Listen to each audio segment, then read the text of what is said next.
All right, this episode I sit down with Malik Ferguson.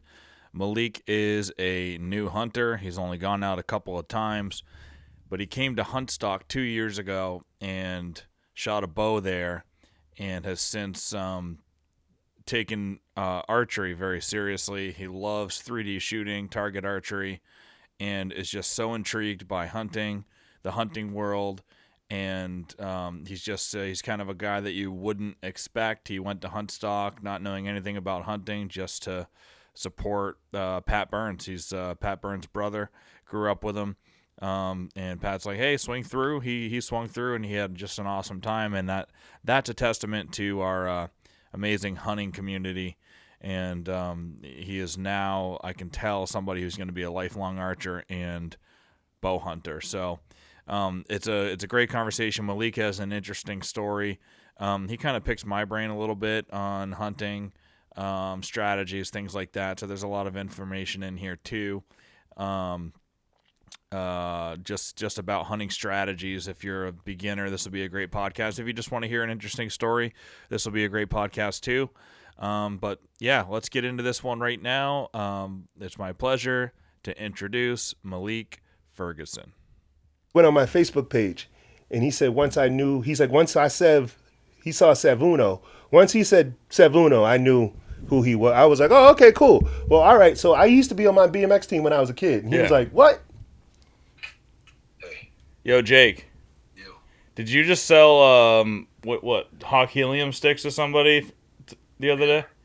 That's who I'm doing the podcast with. He was just telling me, he's like, yo, yeah, I got it from Jacob. I'm like, Jake who? He's like, Oh, yeah. Good day, sir. Congratulations. Don't say congrats yet. I gotta find him. Oh, okay. Yeah. Well, I mean, Here's the hard part. We just got out here in the woods, boys. So I'll send you a picture if we all right. have some success. But say a prayer. All right, sounds cool, good, man. Good Yes, luck. we will. Good luck. Thank you. All right, man. Real small world. Isn't man. it? It's such a small Real world. small world. And go ahead. I'm sorry. No, go. And to be honest with you, since I've entered the bow world, it's been nothing but love, and it makes me. I've actually passed it on to a friend in Florida. I got his son shooting. I actually have a bow that I'm sending down there with arrows and a release and a bag, so he can start shooting with his son. Yeah, dude, it's awesome. Isn't it like it just really is a small world, because everybody who's passionate about it, it becomes small. Yeah, there's a bunch of people out there that aren't like super passionate about it. Maybe I'm sure they still love it, but they don't live it and breathe it every day. But you have been, right? So it's like, Yeah, once I picked up a bow, I have to shoot every day. I make sure. I mean, when you go on YouTube, there's an arrow a day, 3 arrows a day. You're supposed to do at least something, but I mean, if you want to stay in shape, I don't know. It helps. It makes my day better when I shoot my bow. let's do a proper intro for the podcast for everybody watching and stuff. Welcome to another episode of the Hunt Suburbia podcast, and I'm sitting here with Malik. What's your last name, Malik? Malik Ferguson. Malik Ferguson. Malik is childhood friends with Pat. You guys say you're brothers because you grew up with each other. You were good friends with his older brother, best friends, right? Yes. And I've known Pat since he's probably like 6 or 7. yeah. And how old were you? How old is it? I don't even know how old Pat's older brother is, but Freddie is 51. I think Freddie's 51. yeah. I'm 49. Yeah. And I don't even know how Pat keeps his age close to the vest. but Exactly. He could be 40 or he could be 48. Well, he ain't my age, but yeah, he's my little brother for a reason. Yeah. But Malik's got such an interesting story, and it's how did you never grew up around bow hunting or archery or hunting in general or anything like that, but Pat invited you to Huntstock. Was it last year? Like not this past one, but the year before. 2023, yes. Okay, so our 2023, yep. the second year that we had. Yep. He's just like, hey man, we put on this show, come check it out. Yeah. Not expecting you or not trying to get you into hunting or anything. So I'm gonna be honest with you. Like I always knew, Patrick, the Burns family always had every year they all went hunting. I understood that all of them had guns, knew how to shoot, all that kind of stuff. But my family never did that. I raced BMX bikes, so I went off the race. And then, listen, Patrick hit me up about Huntstock beginning of the summer. He goes, hey, I'm putting on this thing. It's called Huntstock. You should check it out. Okay. And it just kept circling in my brain until like the fall came. And I called him one day, hey, when's that thing you're doing? Oh, it's this weekend. So I drove out and, yeah, it was awesome. What was your experience like there? Like what did you think when you showed up? So Pat met me at the door. Well, not at the door, but he handed me my pass. We started walking and talking. I saw a really cool barbecue. Guys cooking meat, which I found out later that was venison and deer they had just butchered and did and showed people how to butcher a deer, what I had just missed. All types of tents, all types of people. It was for the first time. It was cool.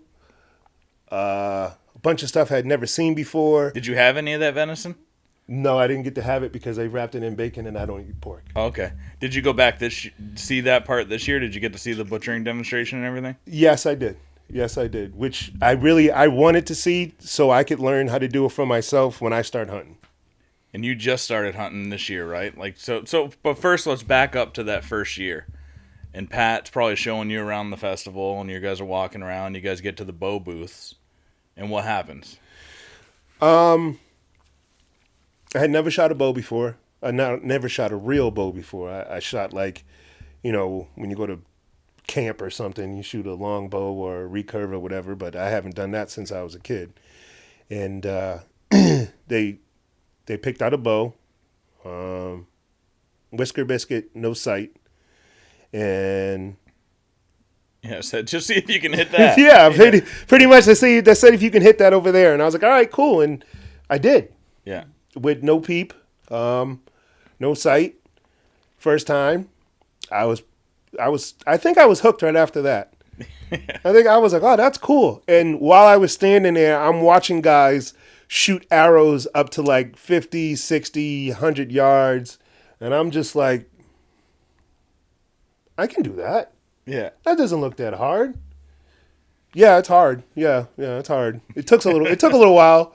But yeah, I was amazed. And then after that day, I think I left that day. Sorry.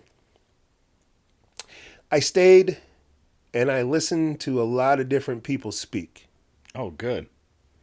I went into the main hall and listened to one of the older dudes actually speak about hunting and sitting where he needs to sit and where he's set up. And at that point, all that kind of stuff doesn't make sense. It wasn't resonating and didn't make sense yet. But I started catching on to it and understanding. So once that happened, I was like, oh, okay. And then on my way home, it seems like since that day, all I do is watch YouTube videos about hunting now. All you do is shoot your bow. Yeah. Like I watched on the way here, I was listening to a podcast about hunting the moon phase, hunting by the phase of the moon because my homeboy in Pennsylvania hunts by the moon on his property. So I'm trying to learn everything. And it's just so much. After you left Huntstock, how long was it before you went and bought a bow? I want to say a month and a half. Yeah. About a month and a half. You saved up money to get a bow. Yep. You saved up a budget for it. Yep. But you knew when you left Huntstock that I knew when I left Huntstock I was buying a bow. Yeah. I was buying a bow, and I wanted to come out here and shoot 100 yards. Yeah. Are you doing that now? Oh, hell yeah. Yeah. Yep. I hunt this year when I went to Huntstock. I hit the novelty shoot. The novelty shoot. What was it? Three arrows for whatever how many bucks? Yeah, and I only missed one arrow. All my other arrows hit them. Yep. So I mean, I went from 1 year shooting 30 yards to be able to shoot 100 yards in 1 year. And I was watching you in the range, and we actually got some really good. Trevor? Yeah. Who does all of our filming and stuff there? Yeah, he got a lot of good videos of you shooting too. I got to send them to you. Like Huh. great quality. Cool. You shooting. Thank you. And you looked. Your form is like, you shoot a hell of a lot more than me. I guarantee you're a way better shot than me. I might know more about hunting at this point, but you're a way better shot with a bow and arrow, and that's a fact, than me, because you do it every day. I don't. I literally, I just, in the summer, I say it's probably an excuse, but I just don't have the time in the summer because I'm working on the Huntstock stuff. And then a week before the season, I pick up my bow and I shoot a couple arrows, and that's Whoa, it. you're one of them guys. Yep. So you're one of the guys they actually make YouTube videos about. Yes. But you still Yes. kill shit though. Yeah. Well, I'm a good shot at my effective range, but I'm not like a target bow. I'm not a target archer. I don't do a lot of 3D shoots and stuff like that. Yeah. So I did paper for a little while last winter. I shot paper. I shot 300s and 500s. It caused me a lot of target panic. And it really, I really learned that 3D is what I like. Yeah. My bow arm tends to shake a little bit more when I'm looking at like a little dot. Yeah. When you're looking at an animal and trying to get that kill shot, it changes everything. Yeah. So during 3D season, I mean, we're trying to get the best score that we can, but even at my gun club, everything changes. Like they'll stop putting targets out to like 50 or 60 yards. Everything is now within 35 yards. Yep. More realistic. You got to look through some bushes or something. Yep. And it's a kill shot. So about a month before hunting, everything translates to kill shot. The hell with points. Let's do this right. And I can only say, since Patrick has introduced me into the bow world and all the people I've met, it's a beautiful place. It's a wonderful people, real righteous people, God-fearing people, and all they want to do is help. Some sports, people will give you information, but may not be the right information. It may not make you better. It may make you worse until you figure out what they said, until it makes you better. Yeah. Well, there's a lot of that in hunting too. You gotta be careful. There's definitely a lot of wrong. And I wouldn't even say it might not be wrong information. It's just different perspectives. You got to figure out hunting the way of your style. Hal Blood talks about it all the time. You got to figure out how to hunt with your personality. There's a million different ways to hunt the right way. You can get the kill hunting from a bunch of different angles, a bunch of different strategies, and you just have to find the way. Through time. It's only going to be through like trial and error and stuff, the way that you like to hunt. You're absolutely right. Since I've only been out twice, and my issue is I'm scared of heights. Yep. Pat said you were working on that though, and you do. And by the way, man, you don't need to get up into a tree. So this buck right here, I killed on the ground. Really? Just walking. It was on a day like today where it was a little bit of rain dropping here and there, super soft leaves, and I was just creeping through the woods. I knew that there was a doe bedding area, and it was during the rut, and the bucks go and check on the doe bedding areas during the rut. So stuff I need to learn. The wind was in my face, and I knew it was super quiet, and I've hunted forever, so walking through the woods without breaking twigs and stuff, I'm good at. How long you been hunting, mind if I ask? Since I was like 7. Yep. So I'm not going to ask how old you are. I guess that's 30 years. Yeah, I'm 37. But you wanna like get into a really cool, like, just it's a game I play in my head, kind of. I just pretend I'm a Native American walking barefoot with a bow in my hand, and I have to kill a deer to bring back to That's the village, better than me because right? I pretend I'm a ninja. It's the same shit, dude. And Dude, that's awesome. yeah, so you just creep up to the doe bedding area and make sure the wind is in your face. You never want the wind to be going into the bedding as you're approaching it, because then everything can smell you and you'll never see a deer. But I got super lucky that day. All I was going to do is see if there were some deer bedded there. I wanted to try to sneak up on a bedded deer. And sometimes the doe bedding area, a buck will be there too. But I was just going in there to see. It was not too far off of a road. It was a legal distance off the road, but not too far off of this bedding. That's why I went to check it. I'm like, all right, I hunted the morning. I want to go see, it's a perfect day to walk and creep around. Let's see if there's anything there. Got up, and I had a good vantage point. Got up over this little knob where you can see down into the bedding. I creeped up to the top, and just by chance, like literally I got to the top, and I see this buck coming through that bedding area. He was going to check and see if there were any does there. There weren't, but he was walking through it. And I was on the ground and put one into his heart and killed him. You don't have to be in a tree. And hunting on the ground is exhilarating, dude. Yeah, I had a lot of fun just walking and finding stuff as I walked. Like I learned a lot the 2 days I went out, and like I found a spot to sit where I guess two paths came together. Yep. And the spot that I decided to sit and be hidden, when I went to go move the leaves and everything underneath me, Yep. when I picked it up to move it is when I found deer poop. Yep. I'm like, so I turned around because I'm in a tree facing out this way.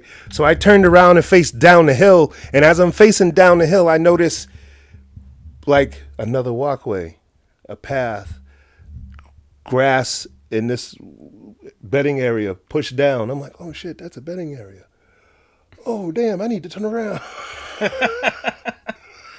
Or you just need to be on the downwind side of Yeah, the so I was on the downwind side. So just like you said, this is actually, it was really kind of cool because it's a watering hole, and the watering hole is within a little canal. So everything, there's a ridge above the water. Mm-hmm. So only thing I was worried about was thermals. I'm still too new to know. I know it was early and I was down underneath, well, above. But once I got down, I know they go up. So it's all stuff I got to figure out. As the heat of the day, as it gets later in the day and the temperatures rise, your scent rises with it. But if you're hunting in the evening, the temperatures are dropping, so your scent's going to go down. Okay. Yep. All right. Yeah, well, I mean, it was special.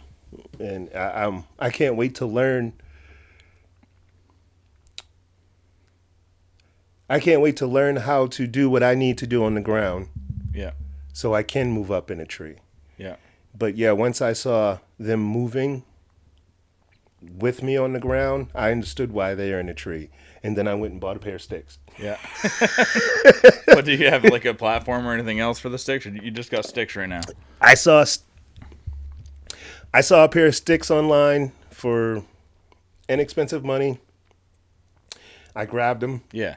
just start building your Exactly. Just more tools in the toolbox. Yeah, that's right. Yep. Yep. But honestly, man, like hunt some on the ground. The whole first year I bow hunted, I hunted on the ground exclusively. I mean, I just didn't have any stands. I had no experience in it. The whole first year I started I've been hunting for 30 years, but I only started bow hunting in 2019, so 5 years ago. Oh, all right. Well, I bow hunted in 2014, Vermont, here and there every once in a while, but really started bow hunting here a lot in 2019, and it was all on the ground. And it really is fun. I think I would learn so much more hunting from the ground, and then instead of just sitting in a tree. Because when I walk around, I'm sure as you get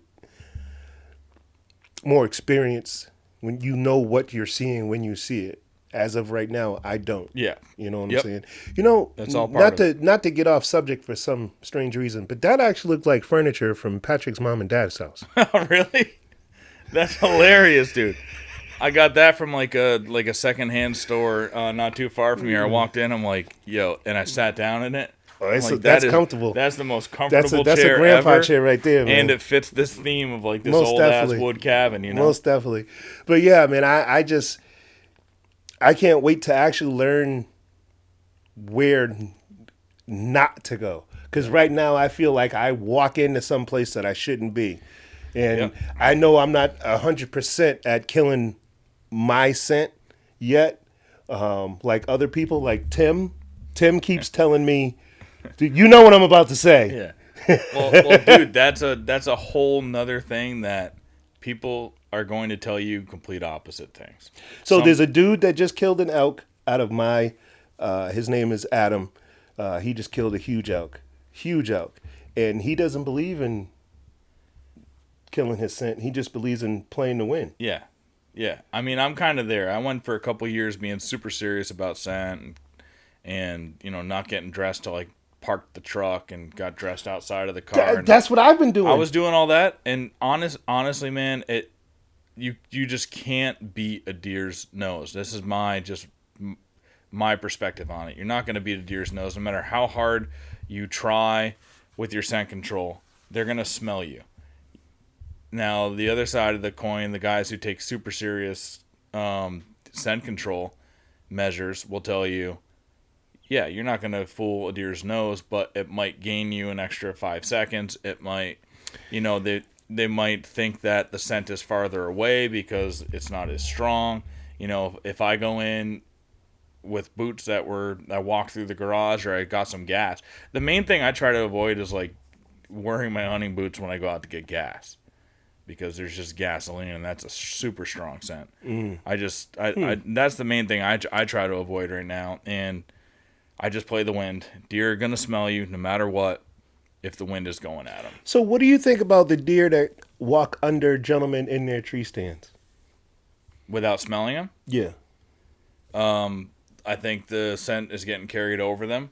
I think the winds just might be in the right way. But for instance, this morning I was out hunting, and my wind was going directly back behind me into a doe bedding area that I know about, that I've hunted for years.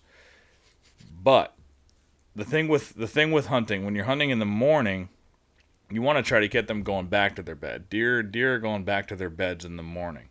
They're feeding all night, so you know where the feeding is, and sometimes it's in the bedding area, but in this particular place, I know where they're feeding, and I know at least where the does are bedding. And the wind was going this way this morning towards that doe bedding, but I just positioned my stand this way because I knew deer would be heading, crossing down this ridge and going that way to bed. There's a bunch of bedding areas. They might go the other way, but I was in at least on one bedding spot. So I knew I was giving up all the stuff behind me. I knew that no matter what, if a deer was going behind me, they were going to smell me. And it was a bedding area, so at some point, deer were going to get in there and smell me if they were coming from somewhere else. But that's just part of the game. And at 20 minutes after legal, a deer blew behind me. So one was already going to bedding from a different angle and took off out of there. They smelled me. All right, a lot of people are going to think deer blow. A lot of people do think a deer blows, man, my hunt's over. It's all done. Yeah, but that's the deer behind you. That's not the deer that don't smell you coming in front of you, right? Right. The blows, though, when they blow that loud, deer can hear that for a long ways. So people think, all right, that deer is alerting every deer, within like 400 yards, 300, 400 yards from here in a radius from that blow. All those deer hear it. They hear where that blow is coming from. They turn around. They go the opposite way. That's what some people will say. Okay. But I don't let that shit bother me, man. I stay optimistic all the time. That deer blew. 5 minutes after it blew, I started rattling, putting some horns together, because I've been seeing on my trail cameras that deer have been fighting. It's not all-out brawls like it's going to be as you get closer to November and into November. They're just kind of tickling their horns together, gearing up for the rut. And I've been seeing that on trail cameras, so I brought my horns out with me this morning. And 5 minutes after that deer blew, I tinkled my horns together and settled back down into my tree. Not thinking about that deer behind me. That's gone. I don't give a shit anymore. I'm just still waiting on the hunt. And I don't know, 5 minutes after I rattled, I see a deer in front of me. They can't smell me. The wind's this way. Deer's this way, coming through. It was a 3-legged doe, and I had seen that 3-legged doe last Friday when I hunted in there, and she's already in heat. That doe is in heat early, and I know that because on my trail cameras a few days before I saw her on Friday, she went through running, and then 10 minutes later, a buck came through right on her trail. So he was smelling something that she was leaving, and he wanted it. Mm-hmm. So I knew already on Friday that deer was in heat. So I saw her on Friday. She came by me, and again, 15, 20 minutes later, a buck was following her. So now I know that's a good piece of the puzzle. You know that doe is hot already. So that's why I keep going back into that spot. So this morning I was in there, and after I rattled, 5 minutes later, I see that 3-legged doe coming. And she was going back towards that bedding area right behind me. She walked 20 yards under my stand, went behind me. She never blew. Must have just been just off wind of her. But I see her go through, and then 5 minutes after that, I see more movement out in front of me. Pull up the binoculars, and it's another doe getting pushed pretty hard by a buck.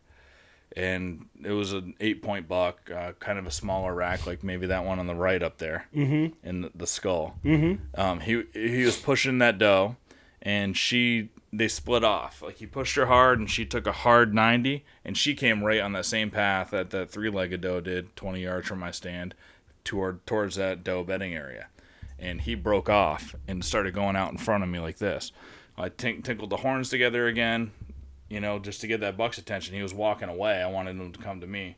Tinkled the horns together because I've been seeing it on camera. Now, if I was smashing horns, people will go super. If you don't know what you're doing, you're smashing them, getting super aggressive. It's too early for that.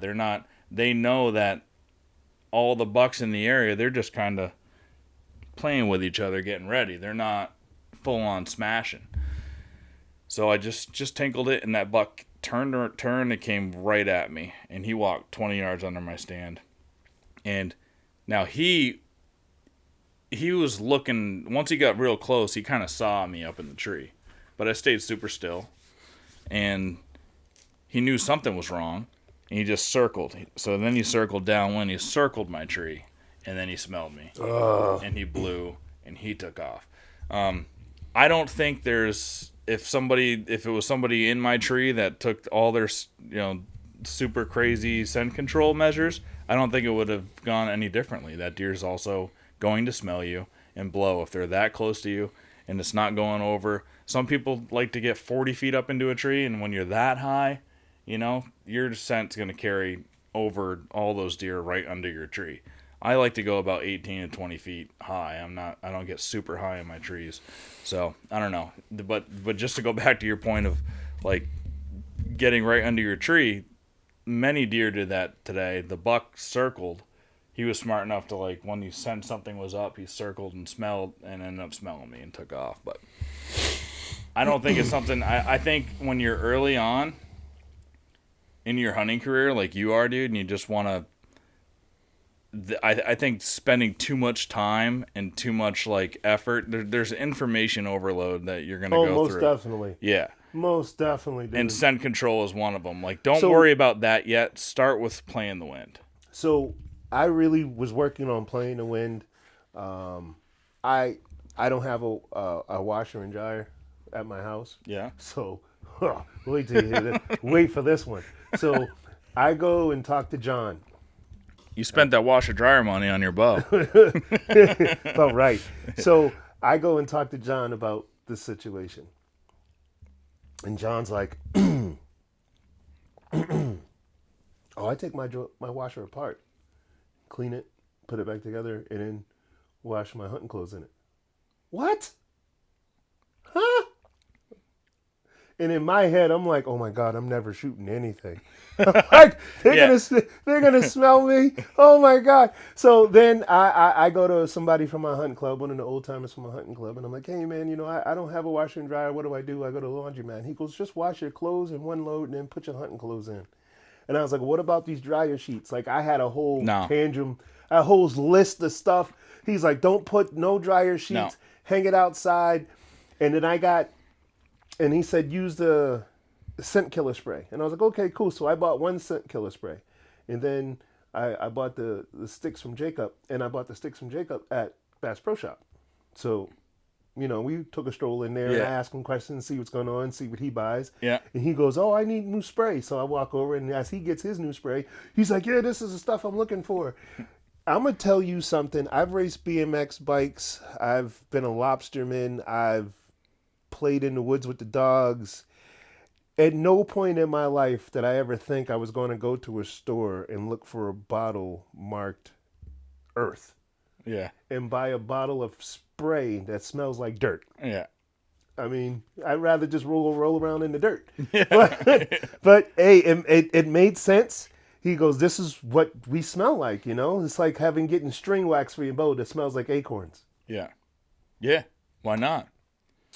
So, I mean, there's a lot of stuff that as a newcomer may get overthought and too deep into when you really should just be worrying about playing to win, as most people say, and just learning where you are and learning where to be at the right time. Well, you should definitely try to stay as scent free as possible, but just what I found myself after I did it for a year where I was taking it super seriously, everything like to the highest level.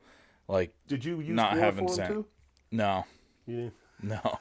But I kept a box of baking soda in my hunting clothes boxes and stuff because that soaks up all the scent and everything. And it's just, there's other things to worry. Like, if you find yourself worrying about it and getting anxious about it because it's too much, then just stop doing it. But I do wash all my hunting. First of all, we don't buy any detergent that has scent anyway. We'll wash all our clothes, like our kids' clothes. Everything is in scent-free. Just get scent-free detergent. Wash your stuff in scent-free detergent, and take a shower with scent-free soap. I don't wear deodorant. I don't do any of that stuff. I stay scent-free with the stuff I put on my body, but I'm not going crazy with like ozonics and worrying about where I'm getting dressed. Because there is a thing, like you definitely should, if you went out there smelling like, you just got off of work and you got gasoline on your boots and stuff, deer are going to smell that at a much further distance than if you go out there with scent-free clothes, for sure. Yeah, absolutely right. So I know some old timers from Missouri, Midwest, and all that kind of stuff, and they all say they've shot deer smoking cigarettes. Yeah, 100%. Yeah, that's a big thing. Yep, happens in Vermont all the time.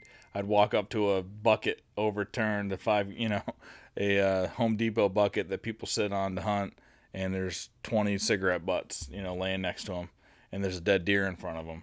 But that's just because of the wind. The wind wasn't blowing at the deer. Makes sense. I mean? That makes sense. Yeah. But yeah, it's kind of, the first time I shot a deer, I was in blue jeans and a sweatshirt. Yeah. That's another thing, man. Absolutely, you can do that. You don't have to have camo. You don't have to be up in the tree, and you don't have to take your scent control to crazy measures. Like, you can go out with a $300 bow, your jeans, wearing whatever you want, wash it in scent-free stuff, and have the wind in your face, and a buck that's walking in front of you is not going to know the difference. So, yeah, don't overthink it, because I got into that when I first started too. Yep, I was racking my brain. Oh my God, what do I do? Da da da da da da. And then when the day came, I was just like, you know what? I'm not even gonna worry about it. I'm just gonna be out here. If I see something, great. But I'm out here to learn. And at the end of the day, that's just sitting in a chair and having squirrels run by me was good enough. Yeah. Enjoy every experience, dude. And soon enough, you'll have deer running by you, and you'll get bit by the bug just further and further. The first buck that walks up onto you, man, make sure you call me after that. There's a long list of people I'm supposed to call after that. I don't know how many people I'm going to remember. I will say this, because everyone says the same thing to me about getting buck fever and whatnot. And I always say, well, I've been a bouncer and a bodyguard for a long time. Previous life. I also used to get into the cage, MMA fighter. I'm hoping, I know an MMA fighter right now who hunts a lot, and when he gets buck fever, his whole hand shakes. Yeah. And when I asked him, because I message him sometime, I was like, yo, does it feel any different from you getting into the cage than it is shooting a deer? And he said that it's totally different. He goes, I'm ready to get into the cage. It's almost like a calmness comes over him. He goes, right before I shoot a deer, there's no calm. He's just like, oh my God. Like, whether it be a doe or a buck or whatever, he's just like, yeah. And I'm like, oh, okay. He's like, so don't, it's not the same.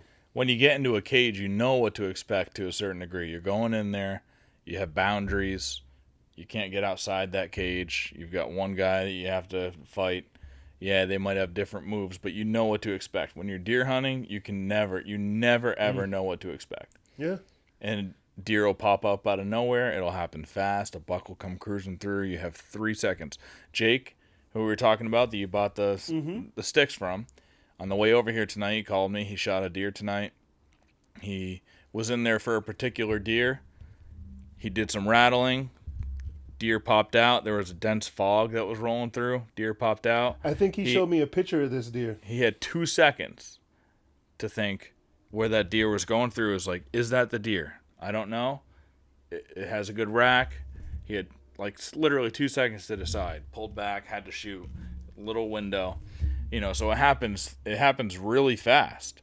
And that's where, but what I think with you is I don't think you're going to have a problem with buck fever, because of the way that you were talking about when you're shooting at paper, you got a little target panic.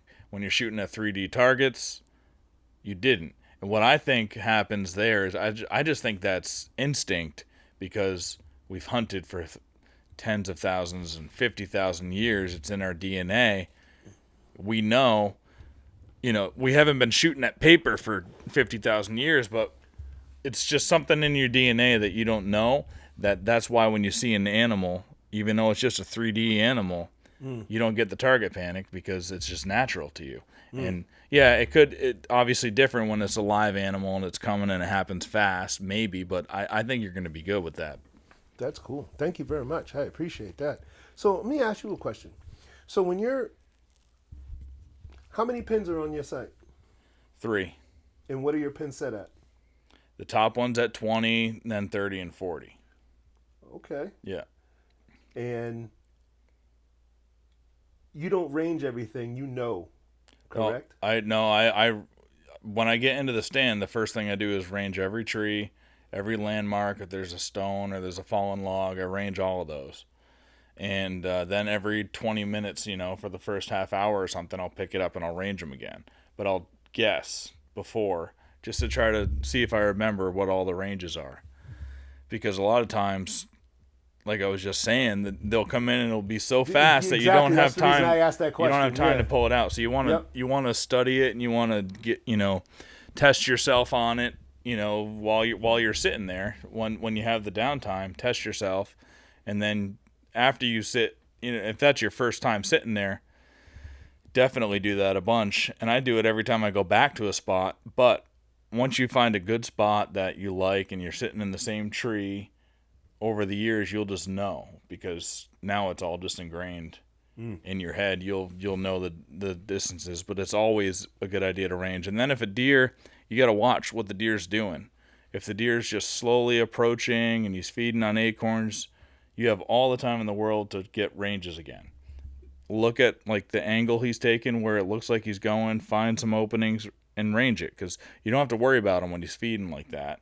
Mm-hmm. He's just slowly making his way through, so you have a lot of time to range. If he's chasing a doe, you don't have a lot of time.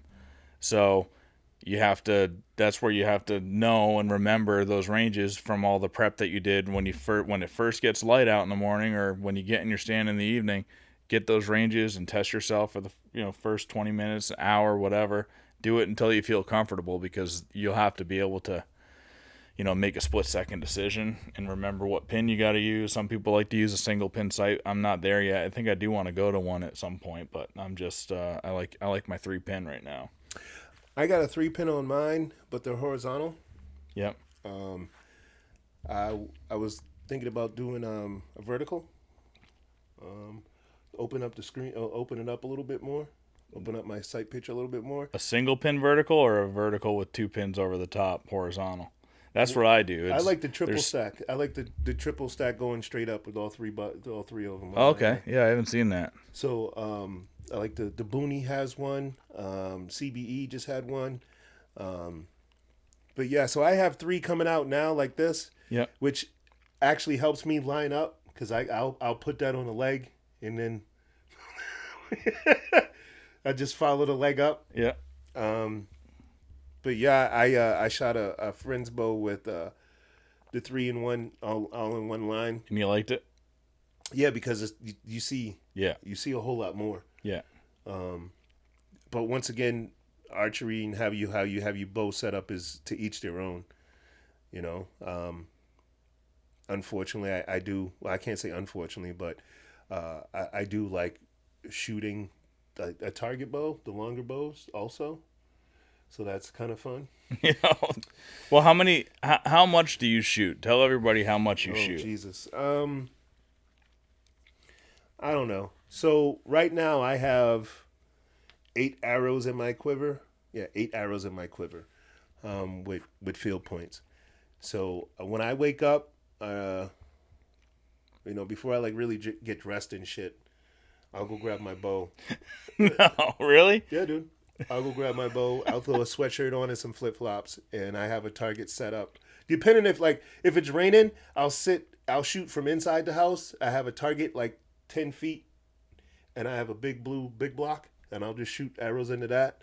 Or I have another target that's a little bit further in the yard. It's a bag target set up on a stand, and that's like 22 yards. And I'll go shoot at that. I have a mini Sasquatch that I shoot at. Dude, all summer that Sasquatch stayed in my truck. Yeah. If I was someplace and I wanted to shoot, my bow's in my truck right now. If I was someplace and wanted to shoot, I have 2 pieces of wrought iron, a hammer, mini Sasquatch, and my bow. So if I'm bored, I'll go shoot someplace. But you shoot every day, right? I shoot every day. Every single day. Every day. Even if it's late at night and before I go to bed, I'll set up a bag in the house and shoot 3 or 4 arrows in the bag. Yeah.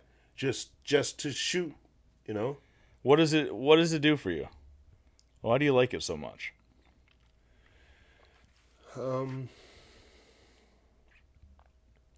Helps my mind.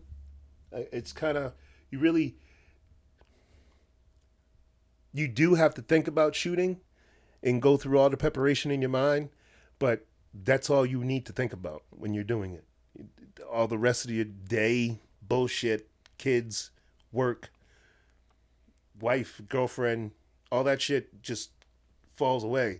And you think about your bow, your anchor point, your shoulders, your peep sight, your release. And just let it go. Fling some arrows. Yeah, it's kind of like therapeutic. Most definitely. Yeah. So I used to do other things for therapeutic things. I used to train dogs. Well, I still do train dogs, but not as serious as I did before I picked up a bow. I used to go to dog shows all around the country all the time, train dogs like most people go to the gym. Like if you were a bodybuilder, that's how much I would. You were addicted to training dogs. Yeah, I was addicted to training dogs because of the dog sport that I do. Yeah. Me wanting to be the best in the country at what I do, you have to train that hard to do that. So with all this kind of stuff going on right now in the dog world and some of the people not being really kosher and whatnot, really cool, I was just like, I want to pick up something else. And that let me take my what is the right word? I don't know. Addiction of training dogs over to shooting a bow. Yeah. And yeah, I would say it's addictive.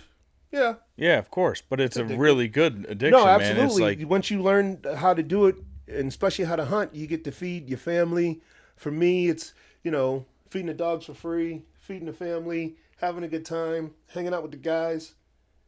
Like I have a blast just going to the gun club and sitting there and talking to old timers and have them tell me about the deer they saw, they let past, which is cool. Or, back in the day, when I shot this deer or how I shot that deer and where we were and what I saw. The tradition of it. Yeah, man. It's crazy. It's crazy because even going to Huntstock and listen to all these gentlemen talk about how to get ready for a hunt, what to do for a hunt, how they got ready and what they did and what they saw and how he acted. And, even like John going to get elk antlers, the sheds. Yeah. Like him driving all the way out there to go Yeah. get a whole bunch of sheds and coming back. Like just hearing those stories is like, damn, I want to do that. Yeah. That's cool. Yeah. You know, like that's where I'm moving to Missouri, so I know it's going to be hard. I probably won't get one for the next 2 or 3 years, but I'm hoping to get an elk tag in Missouri so I can go up north and maybe go elk hunting. I know I'm far from it, from actually being in shape and be able to shoot. No. No, dude, you could definitely shoot. I'm just telling you, by the way, how much you shoot your bow,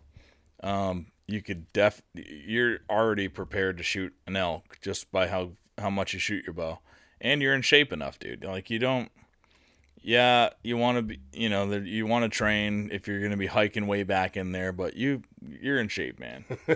Well, I mean, compared to the guys that talk about, the elk shape and insertion, you've seen that, right? Yeah. All that stuff. They make it seem, I don't want to say hard, but maybe a whole lot. I don't want to say serious either, but it seems like a whole lot more than a regular person would be able to do. Yeah. Which, no, I hear that. I hear know. that. Like I thought going out. I went to North Dakota. It's not the same as climbing mountains in Colorado, but I went out there and I thought I was gonna have to like do a bunch of training and stuff, and I didn't do anything. Really? Leading into it, and it was very easy. Like it was easier than hiking the mountains in Vermont and what I do around here in Massachusetts. I mean, it was very easy. I mean, I don't know. It depends on where you're hunting, obviously, but I would love to see you get an elk. But going to Missouri, man, great whitetails. You're gonna get a lot of awesome hunting opportunities. Yeah, I hear they're big out there. They're big and they're plentiful. Reading the rules, I believe there's they have to have four spikes. Oh, do they have four points on the side? 4 points on the side. Yep. So that's that means you have to have patience. Yeah. Oh yeah. Well, you gotta have patience for hunting no matter what. Yeah. I really can't wait, dude. I think the thrill of just sitting there waiting, to me, I think it's the thrill of sitting there just waiting at this point, or walking someplace and seeing something. I've walked through the woods a lot training dogs, and I never really realized how noisy I was. Walking through the first time I went out, I realized, I'm like, well, damn, I gotta be a whole lot quieter and actually walk where it was different, and I liked it. I learned, like I said, I learned a lot, and I can't wait to learn some more. Well, have you gone out with anybody yet? Has anybody taken you out hunting? Patrick took me out scouting. You know what I'm saying? I helped him. When are you leaving again for Missouri? Maybe 2-3 weeks. Yeah, we got to. You want to come out hunting? Hell yeah! Yeah, we got to do that. Yeah, Dude, I'd let everybody know. I've called. Hey, let me know the next time you go out. You go for a walk. I'll go for a walk through you, because walking through the woods is Patrick. You need to be a goddamn gazelle. Well, yeah, Pat. Something tells me that when Pat's scouting, he's probably kind of like he is when he's shed hunting. He's just moving fast. Dude, like, I brought water, and he just kept moving, jumping over bushes, and I'm like, damn, this is, like I said, a gazelle, dude. I was, wow. Yeah. And then I met Joe, the old timer he hunts with. Maybe it's not Joe. It was a gentleman. It was an old timer that showed Patrick with the white beard. Yeah. Oh, he was at the house with us eating pizza, and he was looking at me strange because I had a camel pack on. Because obviously he's a little bit older, so he believes in the older stuff, camo. I'm new to it, so it's all about YouTube and trying to find stuff off of YouTube compared to the older gentlemen who have been doing it forever. And if it works, don't fix it. Yeah. But I don't know if it works because I've never tried it, so I'm stuck on the new school stuff. What do you want from your trail cameras? I know what I want. You basically just want to make sure that if a buck walks in front of it, the camera is capturing it, plain and simple, right? And with cell cameras, you want to make sure that after it captures it, it's getting sent to you, and it's not getting hung up somewhere, and you don't have to worry about, oh, did you format the SD card the right way, or did you use the right SIM card with the right cellular network, or what did you do that is making this image get caught up? With Moultrie Mobile, you don't have to worry about that. I've been using Moultrie Mobile cell cams for 5 years now. The ones that I bought 5 years ago are still working. They're outdated now, but they're still working. But this year I'm running 20 Moultrie Edge 2 Pro cell cams, and I know when I put that into a tree, it is giving me the confidence that it's working. And there's brands out there where you just don't know, and you don't have the confidence when it's up in a tree, and then you have to talk to customer service, and you have to go through a whole line of troubleshooting items. With the Moultrie mobile cameras, they make it super simple. They have an auto connect feature, which will find the strongest cell signal around from the 4 major networks and automatically connect to that, so you don't have to worry about that. You don't have to install a SIM card. You don't have to bring an SD card and format it. Everything is built into the camera. The technology is all built into it, and that leads to a reliable camera that I can be confident in.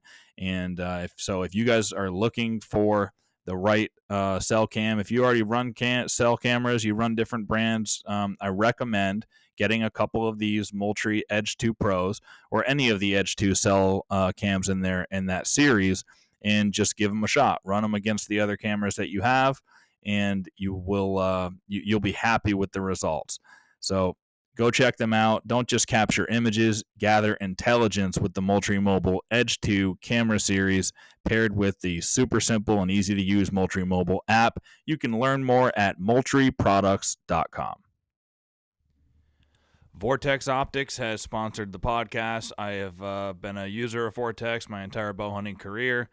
I've used their Diamondback 10x42 binoculars. I've used their laser rangefinder. And when I went out to North Dakota, I used a spotting scope out there, one of their angled spotting scopes to spot game far away. And Vortex is just a great company. I've obviously gotten to know them at Huntstock over the past few years. And they've got great customer service, an awesome warranty program, and really good optics that don't break the bank. So if you guys are in need of any binoculars, scopes, they've got, red dots and other optics for rifles and gun hunting, or, binos, rangefinders, spotting scopes, tripods. You cannot go wrong with Vortex. So visit www.vortexoptics.com. There's a bunch of people. Well, he'd never seen a Camelback before? He didn't know. And I'm sucking on water because I'm dying because just, Patrick's got me running around the woods like a gazelle, and I'm just dying. But, it was the day Patrick took me out, it was great. I've tried to do some scouting on my own. I don't find as much stuff as the people I go out with. Like, I don't really find any rubs or scrapes. I find more rubs, older rubs. I don't find any new rubs. I found one scrape, but it looked like it was old. So when we were at Huntstock shooting the 3D course, play that. Pain is temporary. What's that dude's name? I know that guy. Eric Thomas. Yeah. Eric Thomas. Yeah, I listen to a lot of his motivational speaking. It helps you out some days when you don't want to do nothing. Yeah. But yeah, so when we was at Huntstock, so I shot the 3D course a couple different times, and I noticed from Friday into Saturday, every red orange tag that you guys left, there was a scrape underneath it. Really? Yeah. So because we were walking through, and I was either walking through with Randy. I think I was walking through with Randy. Under the flags? Under the flags. Yeah. There was a scrape on there. There was 4 or 5 of them. I'm like, yo, that wasn't here. Because I was there on Friday, and I'm like, yo, that wasn't here yesterday. That was just Tim Baker. Tim Baker likes to leave scrapes under those flags, dude. Yeah, Tim didn't go to Huntstock, though. Did he not this year? No, he didn't get to go. He didn't get to go. I believe he was working. He was busy with his dad. Have you beat Tim yet in the 3D? Like, are you good enough yet where you can beat Tim, or you can get pretty close? I think the first day I shot my Elite Encore, I think I may have outscored Tim. I don't want to say beat. Yeah. I may have outscored him. Maybe. Tim, we're going to talk to you about that. Maybe. But I'm not going to say, I don't know, because shooting with Tim and Joe, and by all means, Joe and Tim are awesome dudes. Joe, I can't even express how much Joe taught me about the 3D and just being me and shooting a bow. He's, don't worry about all the bullshit. Just do what you need to do to make you better. Yeah. And having real conversations with me, you know, because once again, I watch YouTube and I'll ask a YouTube thing, and because he's older and been shooting a long time, he goes, why? For what? And it makes you think about it. But yeah, the first week, I think the first day I really shot my bow on a Sunday tournament, I may have gotten more 12s in him, maybe 10s. I don't know. After a while, for 3D, I stopped keeping score because we're there to have fun. It's not there to, you know, like when I first started getting into it and I wanted to shoot ASA, yeah. But then after a while, when it's just us guys hanging out, yeah, it's no big deal. Yeah. It's like playing golf. Yeah, I wouldn't know what that is. That's the way, but it's very similar. You go around from hole to hole like you do target to target. You do it with your buddies. It's about the banter. And if you take it super seriously, you can find yourself just being mad the whole time, because you can't just. It's hard to get 12s every single time, you know, unless you just shoot a perfect round, which you can't do in golf. You know, you end up beating yourself up the whole time, and then the whole day's ruined. It's like when most of the guys that I know that play golf just end up getting drunk. Yeah, just having a day, having a good time, and getting drunk. Yeah, you know. But yeah, it's different, man. It's a good time. It's a definite good time, because when you hang out with the dudes who know what they're doing and have been doing it for a long time, I mean, I do believe Tim has been hunting for longer than most of us have been alive. Yeah. Like, when you ask him a question, he knows. Like, I told him how I saw deer poop when I was scouting my bedding, and he goes, well, what did it look like? Was it loose or was it chunky? And I'm like, I don't know. It was probably clumps. As long as he didn't ask you what it tasted like. like. Yeah, you know. He's like, was it? Because if it's loose, it's a female, and if it's chunks, it's a buck. Yeah. And I'm like, huh? Could be. That's another thing that maybe, you know, that's one person's perspective. Some people think, oh, the clumpy ones are bucks. No, dude, clumpy bucks have loose poops. Does have clumpy poop sometimes too, man. It's all about what they're eating, right? Yeah. Not like their asshole's any different, man. Yeah. So I mean, once again, it's all different to who you talk to, you know. Arrow length, arrow weight, everything. It's all who you talk to, is who you shoot with. It's all there's no. What you need is somebody to take you out, and you need to shadow somebody, and I want to do that before you leave. And I've got a really good spot where I got my friend Justin, who's new to hunting last year. I brought him into a spot, and he shot his first buck. It was a spike horn, and it was awesome. I brought in Porter from Huntstock. Did you meet Porter at Huntstock? Yes, I did. Yep. So I want to let you know now, if I do get a deer before I leave, I plan on donating it. Yeah? Yeah. You can just donate it to my freezer, dude. No, if you have a place you want to donate it to. Well, I mean, I can't take it with me, so I you know what I'm saying? I just want to give back to the people who have helped me tremendously, dude. Yeah. You know what I'm saying? So my goal also is, when I move out there within, hopefully, well, I'm going to make it a determination in the next 4 years to have enough money to purchase property so I can have my friends from out here come hunt with me in Missouri and have a place to stay and have breakfast and have a good time. You know what I'm saying? So they can, it can bring your, hey, well, let's go out to Malik's and go hunt, and we bring the family, have friends, da da da. Yeah.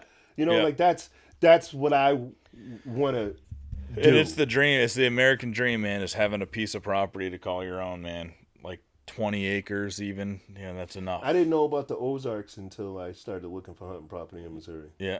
And that, whoa. Yeah. You never seen that show, The Ozarks? No. No, I have not. About drug smuggling? No. It's a good show. No, man. All I saw was rivers and trees and beautiful property. I didn't know nothing about that. Wow. Okay. It's just a stupid Netflix show. It's a good show. Yeah. But they made it up. But before you leave, man, I want to get you a deer in a spot. So if that's one time, if that's 2 times, if it takes 3 times, I want to, and we're gonna do it from the ground because I want to show you that you can get it done on the ground. You let me know when you want me to meet you, and I will be there. All right. I will be. That's a deal, bro. That's a deal. Thank you very much. I appreciate Absolutely. that. Like this spot is it's just great access. I really like bringing new hunters in there because there's a lot of deer around. You have high chances of seeing deer. Do you live near here? Yeah. Yep. So I was told by John not to ask certain questions about deer hunting. And one of those questions where do you go? Yeah, you don't want to like publicize it too much. But I mean, to me, I've worked security my entire life. Yeah. You know what I'm saying? So me asking, hey, where do you go? It's not a pinpoint where exactly asking you for coordinates. It's just kind of like, what part of the state do you go? More or less. You know what I'm saying? Like. When I say, oh, my big brother Patrick hunts out, you know what I'm saying? People go, oh, there's monsters out there. I'm like, yeah, they are. Yeah. You know, because he took me out there for a walk in the woods, and it was fucking hell. Like the Laurel out there, Miles Beach. Oh my God, what are you doing? Yeah. But yeah, I mean, I don't mean to disrespect nobody or nothing like that. I would never, ever tell someone, oh, yeah, he goes over there. Yeah. You know, because, I mean, there's spots where I want to go that I don't want to tell nobody else. Yeah. Yeah. No, it's just you don't really want to publicize, especially like on a podcast that, I don't know, like I think 12,000 people listen to these on average, on the average podcast, on the stream. So. No, you're right.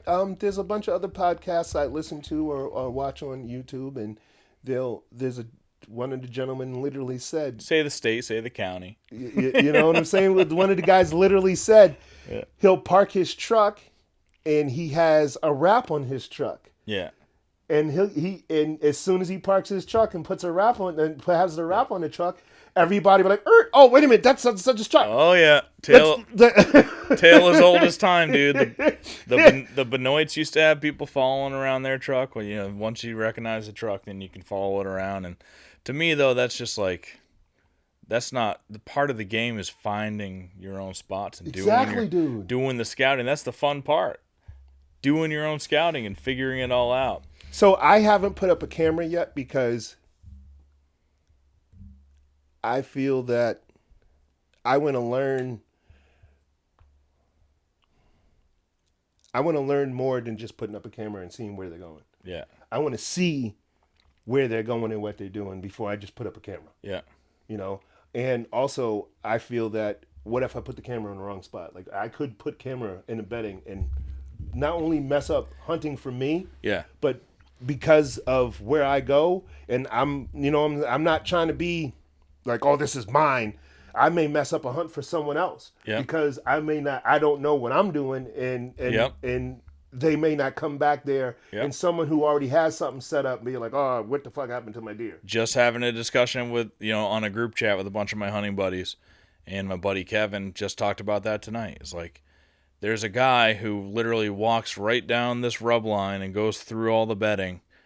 He's got his camera on the rub line, and he's got a stand right there. And the way this guy accesses his place goes right through all the good stuff. And if he happens to be hunting there the day before, it can blow up that spot for a day or two.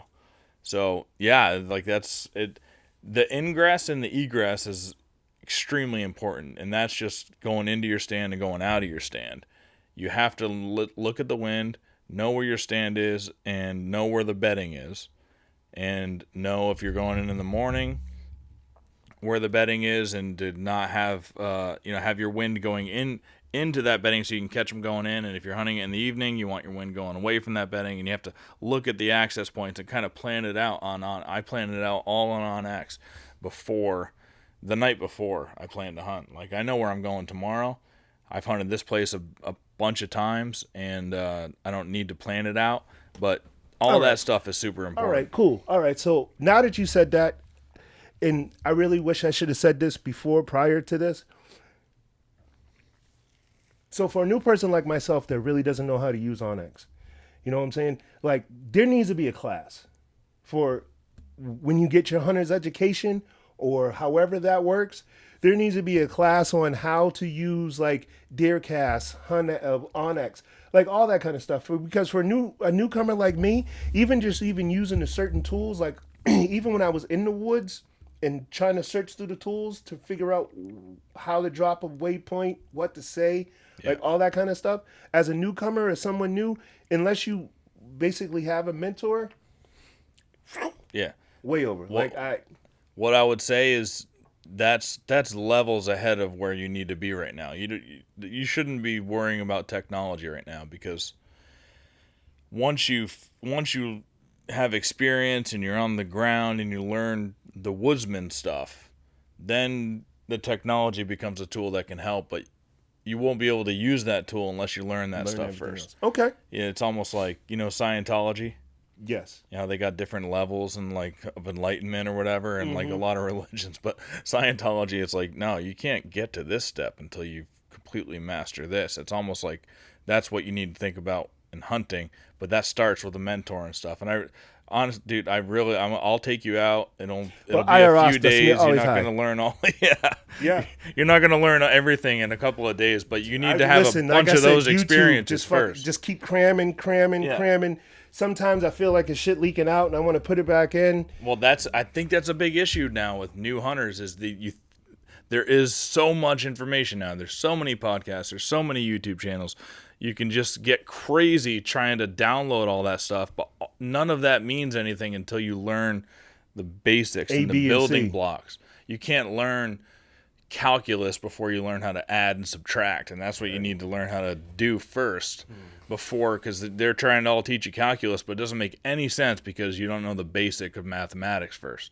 Yeah, like when I first came, I was trying to show you there's certain stuff that I don't understand. Like when you're looking for certain licenses, it's like a state property that you need a 5-year pass to go to, and all that kind of stuff. Just different things. Different places I wanted to go hunt that people say I should go check out. And when I either look on there or try to figure it out, it's like, because I want to go scout it. For me, I'm not really working right now, so for me to wake up and throw some boots on and go hit the woods, hey, let's go. Yeah. But when I went to go look at it, it's like, well, it says I can't go there. And it says I can't even scout. So I'll call somebody. I'm like, yeah, don't try it. I'm like, oh, okay, cool. Yeah. I just don't want to be limited before I leave to my gun club. I actually want to try someplace a little bit different. Yeah. To open up my open up my skills a little bit more. And once again, there's so many people there already doing their thing. I don't want to mess up someone else's hunt. I'm trying to be a righteous person. We'll do one sometime this week. We'll do one together. Yeah. And also, if you want to say where your home base is right now, somebody listening to this might be living around where you're at. That'll just be like, I'd love to take that guy out. Hey, if anybody sees this and wants to take me out, by all means, please do. I really would appreciate it. I'll buy you lunch. Where do you live? Bedford right now? No, I live in Chelmsford. Okay, Chelmsford, yeah. So you'll get a ton of people will reach out to me, and then I'll just connect them to you. It's really funny because I just started seeing trucks park on Route 3. Yeah. Right before New Hampshire, Lowell Connector area. All that kind of stuff, which is I never knew why the trucks were sitting. For years, I used to go up and down the highway, and I understood why trucks sat in the woods, but now I know why. Yeah. Well, why is there a truck sitting That's there? another weird thing in Massachusetts. There's some highways that you can park on the side of to hunt, and some that you can't. And it all depends on the cops in that area and what the general, Because 'Cause you're not 495 supposed to park on any highway, period. Yeah. But there's like stretches where it's like the cops. It's a known thing. It's like, no, if you're a hunter, you leave an orange hat on your dash so that the cops know you're a hunter and they won't bother you. But you have to know all of those, and I don't know that. I don't really do that. So I'm right on 495. So there's a section of 495 that's like prime hunting. And I've heard lots of stories about it, but I don't know. I don't know if you can do it on 4. I wouldn't do it on No, 495. well, there's actually an enclave off the highway. Yep. So there's an exit you would take. Yep. And you could walk up and park your vehicle and then walk up to the woods. Yep. That someone had shared that information with me, what exit to get off and so forth and so on, that I really want to go check out. But I've been so busy with my trailer and stuff trying to leave, man. It's just... See, like Pat, Sev, he and I have different opinions on highways, too. He won't hunt anywhere near a highway because he goes, that's recipe for bucks. Bucks are getting killed crossing it all the time, so their age is, in those woods, their age is going to be low. He wants an old ass deer that has no chance of getting hit by a truck. So he doesn't like to hunt near highways. I like highways because I think highways are a natural barrier. Yes, they cross them, but if it's not in the rut, they're smart. They're not. They're looking for vehicles. They hear it. They're looking for headlights. In the rut, they get stupid because they're just after the doe, and they're gonna get. Some of them are gonna get hit on highways for sure. But for instance, a place that I want to take you isn't too far from a highway, and I've noticed that a lot of the fresh scrapes and a lot of the sign is pretty damn close to that highway because they know most people, there's not a lot of human intrusion there. They hear cars, but they don't know, like, oh, that's humans driving by. They don't associate that with anything. That's background noise to them. That's basically like a giant wall that they think humans don't cross. I do understand I do understand what you're saying because I have a friend in New York. Really can't call him a friend, but an associate in New York who owns property. He owns property on one side of the highway and he owns property on the other side of the highway. Yeah. And this deer on his property all the time. And I was like, hey man, I want to set up like a nice little food plot with a stand. And unfortunately, he didn't understand why. And I explained to him like, hey, here's an app where there's dudes that will come and pay you to sit in your stand and hunt. But he lives right on the highway, which to me, as a newcomer, they're used to that noise. They're used to the smells, cigarettes, cars, everything. So whether they're coming back and forth over the highway or just coming up, most deer just follow up the highway and don't ever cross it. They just follow up the highway and then go back down. Yep. Back and forth. Where I live in my house, I had a 3D target deer out back. And I kept noticing every other day his head would be knocked off. And I'd see hoof prints. Yeah.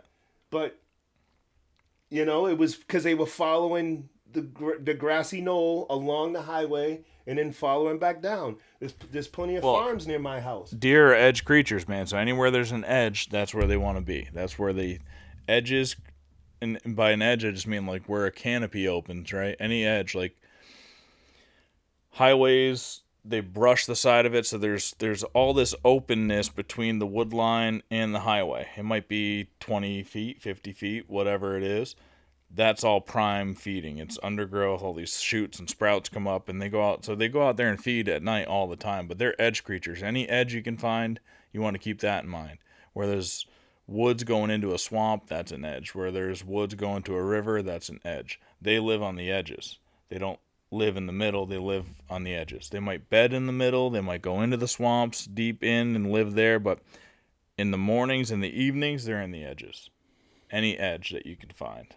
Which helps me out. And then also when you were saying like you wouldn't know where to put a trail camera, the easy thing for any beginner and where to put a trail camera is find a fresh scrape and just put it on the scrape. Scrapes are easy to see, especially right now where there's leaves all over the ground. If you just see a big ass circle of fresh dirt and there's a branch about this high, that's a scrape. Find a tree and point a camera at the scrape. That's you can't go wrong with that. Bucks visit scrapes, they go back to them. That's how they communicate. They put their scent on there, and does will put their scent in there, and a buck will go up or a doe will go up, and they'll be able to smell that branch, and they know every deer that's been there in the last week. They're like, oh, that's Charlie, and that's John, and that's whatever. They know individual smells from their scent glands, and that's how they communicate. So scrapes are just super important and a great place to put a camera if you're a novice. Okay. I'll show you some of that, dude. We'll definitely get a hunt in, and I want to do it this week. For these next few months, I don't work. I do some work. Like this morning, I did some work throughout the day, a couple hours, worked on a little bit of Huntstock stuff. I do the podcast, but I hunt during this time too. So sometime this week, we'll find a time to go out and hunt. I'm ready. I'm definitely ready. On the ground. Cool. That's awesome. Yeah. So, do you like your mobile? The Moultrie cameras? Yeah, I love them. Yeah. Yep. They're the most reliable cell camera that I've used. I use them. I've used Tacticam. I've used Spy. You see a pile of Spy points right there. Yes, I see those. See, those don't work. I got those last year, and that's the pile. I got 6 of them. Are you serious? 4 of them don't work. I did all the updates on them. I did so everything. It is mostly so that's another reason I'm asking is because Pat Burns loves Spy points. It's got the best data plan. If you're gonna run a ton of cameras like he does, it's got the best deal on data. But for me, the reliability it's even though their data plan is cheaper, it's just not worth it. So Moultrie is a little more expensive on the data plan, but they are super reliable. I have 20 Moultrie mobile cells out in the woods right now, and all of them send me pictures every single day. And I have regular cameras. I still love SD card cameras that don't send you stuff, non-cell cams. I have on a bunch of the trees that I have the Moultrie mobiles on, I have my most reliable non-cell cams stacked right above it. So I got 2 cameras on the same tree just to run tests. And I've checked 3 or 4 of them so far during this season. And every like you'd expect sometimes to go up, and those cameras that are non-cell cameras, you would expect them to have a lot more videos. They captured stuff that the cell cam didn't trigger or didn't send you, but it's been on point every time. So they're super reliable, and I would recommend getting them if you're looking at a cell cam. Okay, well, I mean, I have 2 older cameras right now. When I went to the Great Outdoor Show, as you know, Patrick, he was like, "Hey, make sure you go to Moultrie. Tell him you know me." Yeah. So I got the guy gave me a deal on. You met Joe probably, yeah. Yeah. So I mean, whatever the most expensive camera was there that day, they sold for $100. Yeah. So I got one. I've just been too much of a bitch to actually turn it on, and I don't know where to put it. So it's like there's no sense of me putting it someplace. Well, man, you're moving out to Missouri in the right before the rut. You're gonna be out there in November. You put that camera out there somewhere, dude. Yeah, I'm really trying to put it. I would like to put it on their property, and plus get real. So apparently, their next door neighbors own Aggie. Yeah. So I'm really trying to get friendly with the people around us to see if I can hunt on just near me. Oh yeah. Because I don't really want to travel that far, being that new out there. Yeah. Yeah. Yep. But yeah. Makes sense, man. Can't wait. I'm excited, man. That's a cool move. Are you excited for it? I'm very excited. I'll be honest, kind of scared. Yeah. This is, I'm from here. Yeah. I've never really. All your peoples are here. I never really left. I mean, I left for a little while, but ended up coming back. But now there's really nothing. Nothing keeping you. Yeah. Might as well. Yeah. I'm excited though. Whole new life, changes, everything. Slowing down. You know how Massachusetts is go, go, go, go, go. Yeah. That's what I love about going out in the woods. Yeah. Yeah, it's go, go, go for 9 months for me, and then and we live not too far from Boston, and even here it's busy, busy, busy. And when I go back, I grew up in Vermont. I go back to Vermont, it slows down. But you go into the woods, everything's turned off. It means nothing. Yeah. It means nothing no more once you go into the woods. Matter of fact, I had to drive to Vermont today. My friend owns a moving company. We had to move some stuff, so I had to go jump in a truck and drive 3 hours to Vermont. And then and then someone else drove back. But yeah, it was just to see the foliage of the trees. And now that I hunt, I look at the woods differently. Yeah. It's like, oh damn, they would probably be up in there. And you're like, you can, as you drive by, you can see trails through the woods. I'm like, oh, damn, look at those trails. And Yeah. the dude I'm with from Boston, he goes, what are you doing? I'm like, don't worry about it. When I'm driving now, dude, when I'm constantly doing that, and then if I see a spot, oh, that looks sexy, I just pick up my phone and screenshot it. So then when I get to where I'm going, I've got a whole map. I got a whole bunch of screenshots in there, and it shows where I was, and then I'll pull up Onyx and look at it, and Oh, now I know what to do. Because now I try to put on Onyx and try to like see where I'm at, but by then I'm already gone. So I'm like, all right, screenshot. Okay, cool. just screenshot the map that you're using. All right. It'll show you right where you're at. Cool. And then you All can right. do e-scouting. I've hardly ever gone back to any of those places, but I always still screenshot it. And when I'm flying back into Boston or hell leaving yeah. Boston, you get to see like aerial stuff. Like I'll take pictures of that, and if I still have some cell service, I'll screenshot. Like I live right next to the show, but I told Patrick before, I was like, well, obviously last year I didn't think I was going to be moving this year, but originally I wanted to go to see who owned Neshoba and be like, well, because on the backside it's all farmland, Yeah. it's all farmland and whatnot, and it's just open woods and whatnot. And then there's the golf course. Oh crap! That's another. Golf courses are The big. golf course. There's so Deer love golf courses. exactly, dude. So I'm just like, yo, maybe I can hunt. Neshoba Valley ski area, you know? Yeah.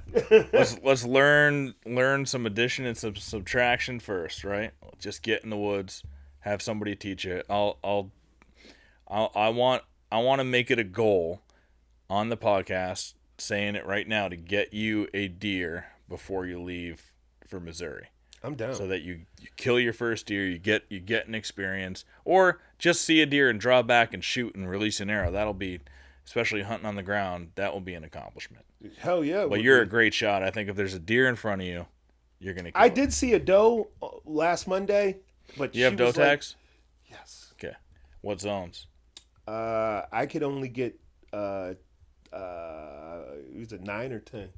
Okay. I hunt both 9 and 10. I think I have 10. Yeah. Yeah. So right. you know what's even more crazy? So if you look up where the zones, You just can't shoot my 3-legged doe because she's hot right now. no problem. So if you look up where the lines are, the zones, zone 9 and zone 10, that 495 line where zone 9 and zone 10 is, that's exactly where my house is. Yeah. I'm like, It's a great spot. If you were still living here, man, 495 is a good. I've come to realize it is, because the more I go on Onyx and the more I look around, like I even found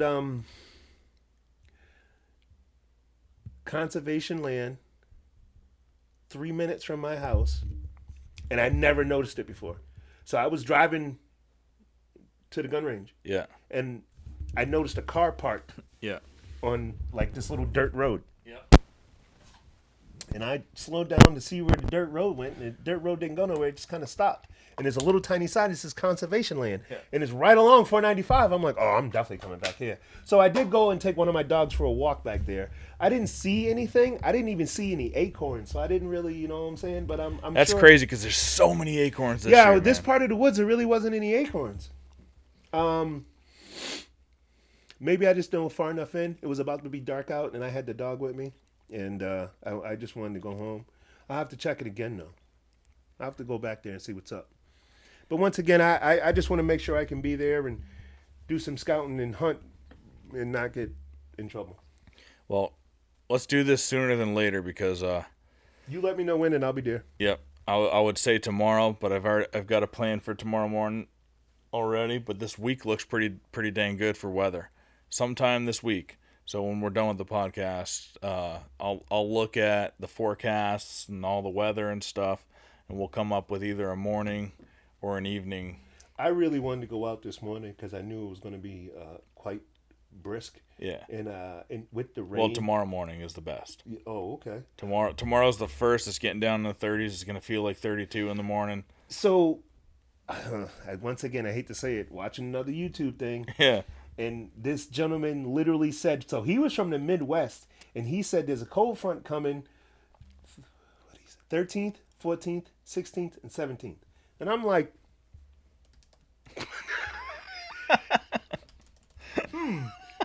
And so I called Tim. I'm like, Tim, it's going to be cold tomorrow. You going out? Hell yeah, I'm going out tomorrow. I ain't got to work, which would have been today. But I had to go to work today. And everybody else seems like they went out, obviously went out today too. And like most people, they either saw something good or already killed something. Have you been in the woods in the dark yet?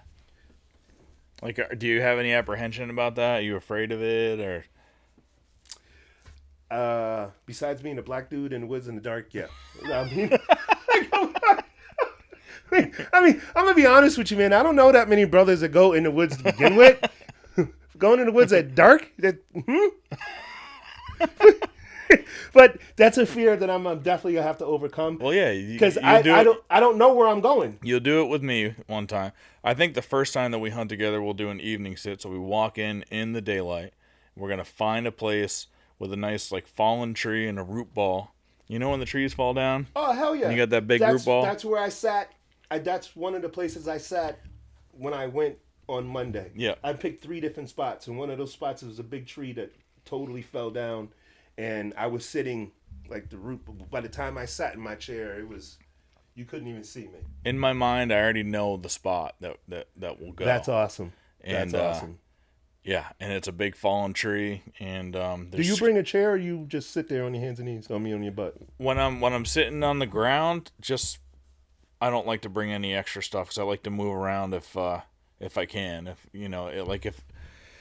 I like to still hunt and move through the woods, but when I go with you, we'll just sit the entire time, wait for dark, and we'll sit 20 yards off of a trail, downwind of it. And I know this spot in my mind. There's a couple of scrapes along this trail. It's along the highway, and there's a fallen tree, and I had a camera right there at that fallen tree last year. I had tons of bucks going through, hitting those scrapes. Had does walking through there. There's a lot of sign there. There's acorns everywhere. I already have it picked out, and I haven't hunted on the ground this year. But every year since I hunted, I've killed a deer on the ground. That one was on the ground too, right there. That 6-point buck. Yep, that was a ground buck behind my house. And there's a couple other ground bucks that weren't very big that I've killed. And then. So do you believe within the next 2 weeks there'll be so much pressure that most of them will make their way to newer properties? No. There's going to be pressure. I mean, the next few weeks, I don't think the pressure is going to change much than it has been in the first week. When gun season comes around, they get a different kind of pressure. People come in with tons of buddies. They'll put on drives. They'll rake through the woods, doing drives. You know what a deer drive is? Mm-hmm, mm-hmm. Yeah, they do it down south for dogs. Yeah, they'll start doing that. And that changes a little bit, but it's not like they can't escape that. So they're not running 3 miles away. These deer know where they're safe. They know their hideouts. They've been through the ringer. It's in their DNA. When the pressure happens, they'll just go a little bit deeper into their swamp, or they'll bounce from this bedding area to that one that day, and then they'll go back, and they just bounce back and forth. Some deer might, go a couple miles with pressure, but for the most part, I don't even think about that. Okay. There's plenty of deer around. Okay. And the places that I hunt, I try to find places away from pressure. For somebody who hunts in the suburbs, I've seen another hunter like 3 or 4 times in the last 5 years while I've been hunting. A lot of it's because I hunt in the middle of the week. I don't hunt the weekends. Most people hunt weekends. I hunt the week. Yeah, see, most of the people that I go leave to the my weekends gun club, for my they family. all come home from work and immediately hit the woods. Yeah. I don't even text, call nobody until the sun goes down. Yeah.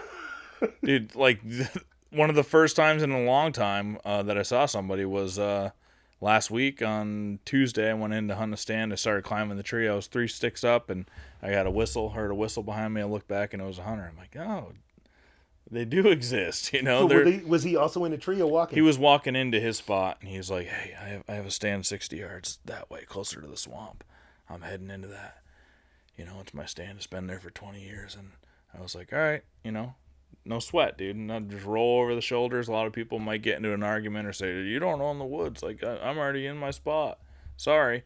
I always go the diplomatic route, and that dude's going to a stand. I had a saddle. I can go to any tree in the woods. He had a fixed stand. It's been there for a long time. I didn't know it was there.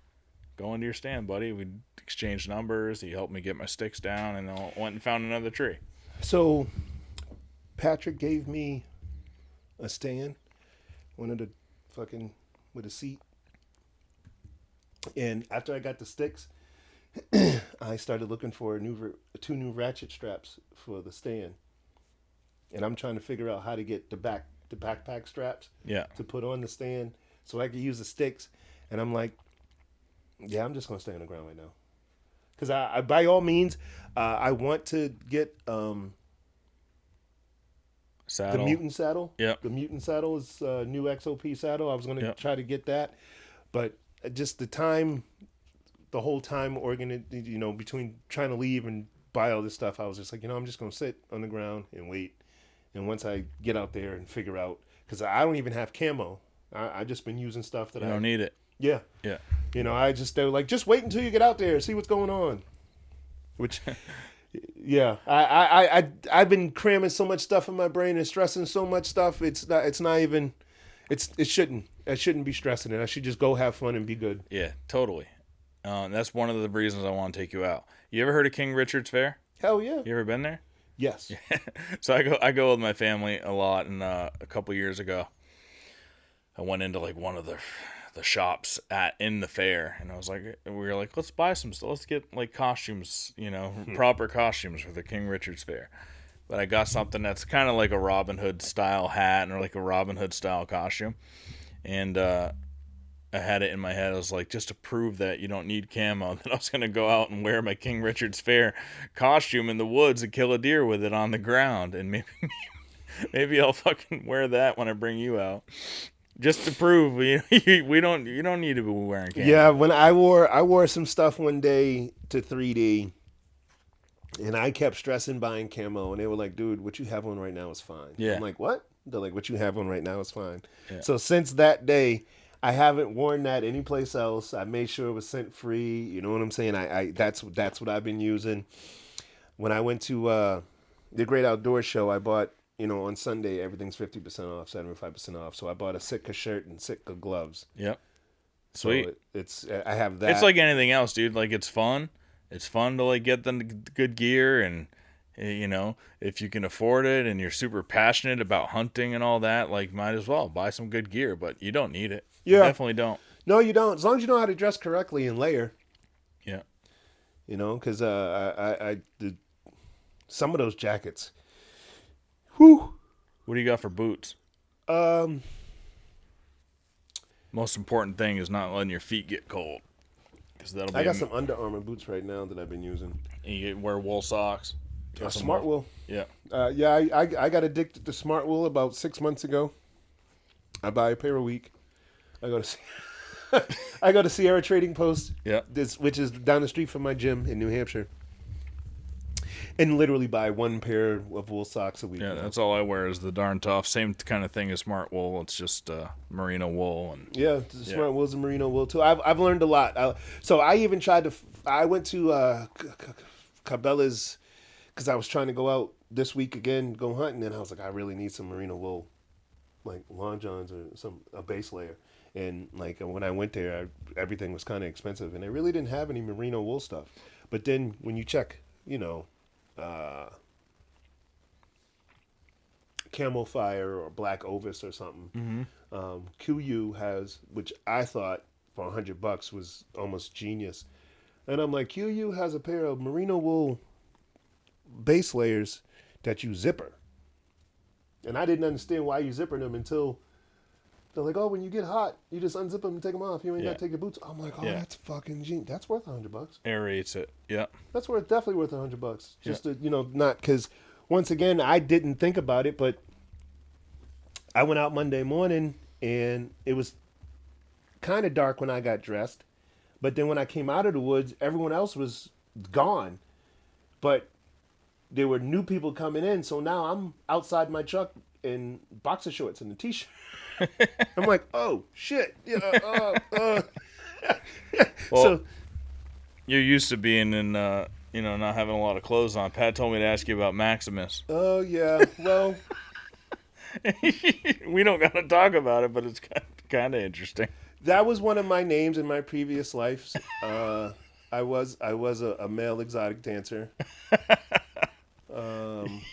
You got to pay bills somehow, man. Yeah, You got to pay bills somehow. Yeah. So yeah, I did that for a couple of years. That's super funny, man. Yeah, it was fun. You meet a lot of women. It was better after I got a license in a car than riding public transportation. Because when you ride public transportation, you tend to run into the people that you were at a party with. Yeah. Or you're a baby daddy, be like, yo, why you in this chick with my baby mama? See, when you get in the woods, all that stuff goes away. Oh, most definitely. I ain't gonna worry about none of it. I ain't worry about none of it. None at all. But that was a long time ago. Like I said, past life, once you get older and do different shit. But yeah, it was fun while it lasted. I mean, no different than stuff Pat has done. Oh, I'm sure. You know what I'm saying? I've lived in the same house as Pat, so I can tell stories. That you was know one what I'm thing saying? Pat was like, I think you should just do the podcast with Malik by yourself, because if I'm there, it's just going to turn into all these old stories that I don't want to bring up. Is that what he said? Yeah. Yeah. He's like, it'll get off topic and we'll just start talking about... Girls. I won't even women. tell you. Yeah. Yeah. I won't tell you what he told me. Yeah, dude. Yeah, exactly. Me and Big Brother Freddie come home and be like, yeah, get little brother, get a bar. You know what I'm saying? Like, yeah, it was. Oh man, Pat. Oh man, One of a kind, dude. you gotta love him though, man. You gotta love him. If okay, so I went to East Coast Archery. There was a dude in there. Don't even remember his name. He knew Patrick. And he kept quizzing me. And I'm like, oh, you know my little brother. Pat Burns? You mean Patrick Burns? Pat Burns. He's your little brother? Yeah, everybody always says that. It's like, you're your black, little he's white. He's your little brother? I'm like, dude, yes. I've known Pat since he was 7. He was on my father's BMX team. What else you want to know? I know his mom, his dad, his big brother. Like, you want me to call his big brother right now? You want me to call Patrick right now? He's, huh? Like, that look like, Yeah. yeah, dude. Pat knows everybody. Yeah, hey, yep. And Yeah. I do too. Yeah. I probably a little bit know. He knows maybe. Did he learn his networking from you? Because he's a master networker. He knows everybody and from all walks of life too. Yeah, I think he got his game from me. No, he stopped. I would probably say so. Yeah. I don't know. He got better at it though. His game is a whole lot better at it, and he doesn't look mean. So he looks more he looks more pleasant to speak to than me and Big Brother Freddie. What's Big Brother Freddie look like? 6'2", maybe around 375. And meaner? He has a smile on his face, but he a big teddy bear sometimes. Yeah. You know, sometimes. Yeah. Pat can be a chameleon though. He can, you know. Pat blends in anywhere. Yeah. Pat blends in anywhere. Yeah. You know, Freddie not so much. Like me, not so much. I mean, it made it easier after I cut my hair off. I used to have dreads. You didn't even know me then. No. This is how you've looked since I've known you. Yeah, so I used to have dreads down to my ass. Really? Yeah, for years. Yeah. So and then Rastafari. I got Rasta for a long time. I still do every. Oh, Jamaica man. so did you notice the strings on my bow? No. I have Rasta strings on my bow. That's awesome. The first thing I did. Are you Jamaican? No, I'm not. I just long story. I met a young lady when I was younger. She liked dreads. She liked dreads. I grew dreads, and then slowly but surely started hanging out with more actual Rastas. Yeah. And kind of picked up that religion a little bit. I stopped eating pork and. Pat doesn't eat pork either. Yeah, smoke a lot of marijuana and you know, Listen to Bob Marley. Other thing. Yeah, I listen to a lot of reggae. I go a lot of reggae shows. Tried to be more peaceful. Yeah. Dude, you were meant for archery and bow hunting too, man. That's all. Yeah, I swear deer can sense you got to be peaceful out there, man. I think that's my biggest asset when I'm out there is I'm just so peaceful all the time. I don't have any like crazy hard, negative energy or hard energy or anxiousness or nothing when I'm in the stand. And I think that's why I see a lot of deer, but I don't know. But Well, I mean, there's an animal. All animals have a sense. They sense fear. They sense that endorphins. If you're being skittish or some type of fear or something running through your body at that point, all animals smell that. I'm a dog man. I've been training dogs for over 25 years. oh, dogs, yeah. So like as soon as you feel fucked up, the dog knows it. So I train people to go to dog shows to do a dog sport called weight pull. And I always tell people the same thing. So I trained 2 kids. I call them kids. We went to a national in New Jersey, and I told them, I said, hey, your dog's going to act a little bit strange because at nationals, there is a group of people standing there watching you and the dog. So pretty much your dog will get stage fright because there's going to be a group of people standing there. And by all means, that's exactly what happened to one of these kids' dogs. The dog came out, walked down the track, did this. Saw all these people staring at it, was just like freaking out. Yeah. And I'm like, hey, give her a hug, give her a kiss, tell her it's okay, hook her up, go ahead and work her. And she oh, okay, all right, you know what I'm saying? But you really need to know, well, I hate to sound corny, but relax, release. Just let it go, dude. You have to. If you don't, then you're gonna have a heart attack. Yeah, I like go through that with my son who's 4. Still doesn't quite get that. Around animals, you just got to be calm. You got to put your hand out, dogs and cat. Let them smell you. Let them come to you. He's always going at them with all this energy, and they run away from him. Then he gets mad. Why is it running away from me? Well, you have to learn. It's the same, and that same approach you got to take into the deer woods too. You take him to a farm yet? Oh yeah. He's been a bunch of farms. Yeah, we were just at Wildwood Farm where Huntstock is. They had Fall Fest last weekend. Oh really? So we went out See, to I that. definitely should have paid more attention to that place because that place is awesome. Oh, it's awesome. It's awesome. Yeah. I want to hunt there, but that place is I'm sure a lot of people want to hunt there. place is awesome. Yeah. But yeah, I mean, and I will say that was probably one of the hardest 3D courses Yeah? from 4 to 8 walking up that goddamn hill. This year or last year? This year. Yeah. Walking up that hill was like, oh. So I shot ASA, and I know you don't shoot 3D, but the last championships was in Palmer, Massachusetts. And Palmer's 3D course is like hard. Yeah. Hard. And it was a good time, but it's hard. And it would make a regular bow hunter think twice. Like the way they set up shops. Yeah. Like there was one, it was only 37 yards away, but it was a gully. So you were up on the hill, and then it went down and went back up, and the target was on that side of the hill. And it's a little bit lower. So now you got to shoot. Yeah. Yeah, it's wind gusting. Yeah, it was different. I learned a lot. Realistic. I know it's not. Well, I mean, to some ways it's kind of realistic, but I learned a lot shooting 3D to learn how to shoot and get comfortable hunting. Yeah. That's how we try to do our courses at Huntstock too, is all like hunting scenarios to get you ready for the deer season, Which was awesome. Dude, it was, I think I shot it like 3 or 4 times. That's awesome, dude. Yeah. You're in it, man. You got the bug. And I appreciate you coming down for the podcast, man. Well, thank you. I appreciate you having me.